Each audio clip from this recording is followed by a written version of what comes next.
Hey everybody, Ed Diaz here, and in today's video I'm going to show you something cool that you might not realize is cool. Alright, so it's raining right now in Texas, so if you hear any thunder it's probably from outside or it could be from here.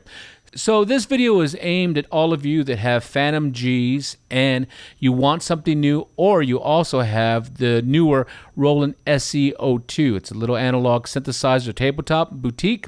It's really cool, but a lot of you might not know that you can actually use your Fantom G in conjunction with the SE-02. So I'm going to show you right now how to hook them both up together so you can play them simultaneously. All right, so let's do that right now. All right, so here's the connections we're going to need to do. Okay, first off, your Fantom G is going to be the master, and so you're going to go MIDI out of the Fantom G and plug in to MIDI in on the SE-02. Okay, that's one of the first connections. That's the main connection, because the Fantom G is going to be telling what sounds and banks the SE-02 to go through. Okay, and then also that will allow the MIDI information you play from the keys to be triggered into the SE-02. All right, so that's number one. Number two, we have the main outputs of the SE-02 is an 1/8 inch plug. Well, it's an 1/8 inch stereo. Use the 1/8 inch stereo, and then you can go into the guitar input of the Fantom G. Just make sure you get the headphone adapter to turn an 1/8 inch to a 1/4 inch, and you're all set to go. So let me show you the settings on the Fantom G, what that looks like. So I'm going to go into the Fantom G. I'm going to press Mix In, and I just turned it on, but to actually get into that screen, I have to hold down Shift, hit Mix In, and you see Input Select. So right here, I need to decide what input I'm going to be going to. So if I press Enter, you can see a window pop up, and it tells you, hey, digital in, line in left to right, line in left. I wanted to go to mic and guitar. So select that, all right? And we'll be able to hear the SE-02. Now here's a cool thing that you can do. You can have this input out assign go to A, which is outputs 1 and 2, or you can say send it to B. So you can have this go through a separate output. So you can have your Fantom G on one output, and you can have your SE-02 on the other output. So if you're running through a mixer or into a house or an audio interface, this could be really cool. Now for our example, I'm going to just have everything going on output assign A. All right, so that's outputs 1 and 2. All right, so that's cool. Now input out level, this is where we're going to control the volume of the SE-02. I just find this an easy way to do that.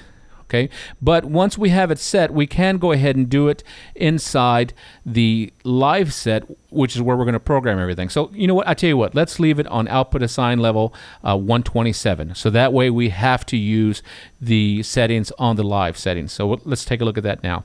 So before I move on, I'm going to press System Right so it remembers this, because if this is your rig, this is going to be your settings most of the time. So now I'm going to exit. Now make sure and press Live. Great, and you see it. There's already something there, not a big deal. I'm going to go ahead and go into Utility, Initialize, and Default. So select, and that's going to temporarily clear that screen for me. So let's exit, take a look, and now you see it says Initialize Live Set. All right, so now let's get into the fun part of programming. So I'm going to go into Part View here, and I am going to go to External. All right, now here, check this out. Just by, oh, you hear stuff moving already. Check this out. It's already reacting to me. See that? So we're in bank 1 technically, and there's actually 4 banks in here now. Okay, so we have bank A, B, C, and D, but we also have a user, so 5 actually banks. Now if I want to switch to those other banks and not being stuck in this first bank, I have to go in and use MSB as 0 right away, so put that at 0. And LSB is 0, and then I change the program, change the number. So if we look at the SE-02, we're still in bank A, but if I go to MSB as 1 and then do program change, watch what happens. It just switched banks for me. Now let's go switch MSB to 2, leave LSB as 0, and let's do program change. Watch again. Good, it went to bank C, MSB 3, 0. Adjust your program change. Notice it went to a user, and then number 4, 0, and notice it went to that newer bank that if you've updated your SE-02, you have this new sound bank. All right, so I'm going to go back to 0, which is bank A, and check it out. So right away, here are the sounds. That is the SE-02 you're hearing. Great. So I have that in there, and that's actually written to this user, this live set 001. So I could go ahead and save this as a template, and then later on go ahead and build other sounds based off of that. Because check out what I'm doing. Now we can go ahead and have the SE-02 saved, the settings, the MIDI settings, not the actual sound. You need the SE-02 for that.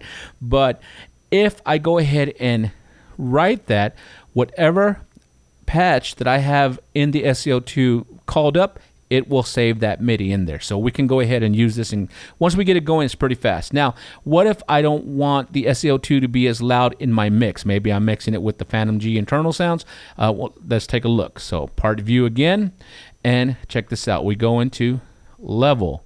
So now we're controlling the actual level of the SE-02 within the live set right in there. So it's pretty cool. Now let's do one more thing. So I just exited out of there one time, and now I'm going to go ahead and assign the knobs on the Fantom G for particular knobs that I want on the SE-02. Real easy. Hold down the shift button, just go ahead and give it a wiggle, and you see it adjusts just the different knob assignments. So on this one, it's set for modulation. I'm going to press enter to pop that screen open, and I'm going to go ahead and take a look and put it on resonance, select, and then I'm going to do the same thing on knob 2, press enter. I'm going to go to, what are we going to do? Oh, did I do it wrong? Let's see if I did. So this one I'm going to want on resonance. So there we go, resonance. What did I do that first one? Oh, I want that one on cutoff. I'm sure some of you caught that. So there we go. Now check it out. So exit. Now when I use this knob, and check out the SE-02, it's reacting to me. You can see it right there. And I'll do the resonance right in there. So now if I wanted to save those settings, I just press the right button. I can save it as a live set, and I can go ahead and call it whatever I want, but I might call this SE-02, and I might call this a template, so that way I can use this to build other SE-02 patches in there. So here we go. Just put it in here real quick. SE-02, and I'm going to insert, and I'm going to call this temp, so that way I know that I can build more in the future, and I'm going to use this particular live set for that. And that's pretty much it, right? And yes, I'm sure. Okay. All right, so if you like this video, make sure you subscribe to the channel, hit the like button, and push the bell so you can get the receipt notified when I have new videos coming up. All right, this is Ed Diaz. I hope this helped you out. You guys take care. We'll talk to you later.